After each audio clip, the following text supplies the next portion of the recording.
হবে। যদি খ্রিস্টান ম্যারেজ অ্যাক্ট ১৮৭২ সাল অনুযায়ী বাংলাদেশে খ্রিস্টান ম্যারেজটা কেউ রেজিস্ট্রি করতে চায় বা বিয়ে করতে চায়, সেক্ষেত্রে ১ম শর্তটাই হচ্ছে পাত্র-পাত্রী অর্থাৎ বর-কনে উভয়কে খ্রিস্টান হতে হবে। তো বর কিংবা কনের মধ্যে কেউ একজন তার স্থায়ী ঠিকানার যেই আ চার্চটা রয়েছে বা গির্জা রয়েছে, সেই গির্জার যিনি ফাদার রয়েছেন, তার কাছে একটি লিখিত আবেদন করতে হবে যে তারা বিয়ে করতে চায়। সেই আবেদনের মধ্যে পাত্র-পাত্রী উভয়ের কিন্তু ঠিকানা লেখা থাকবে, বিস্তারিত লেখা থাকবে, বাবা-মার নাম লেখা থাকবে, বয়স সবকিছু লিখা থাকবে।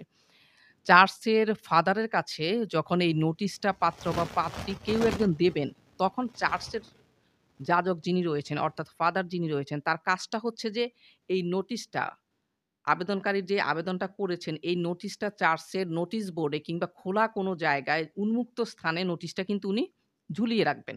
অর্থাৎ নোটিশ বোর্ডে নোটিশটা টানিয়ে রাখবেন। এটার কারণ হচ্ছে যদি এই পাত্র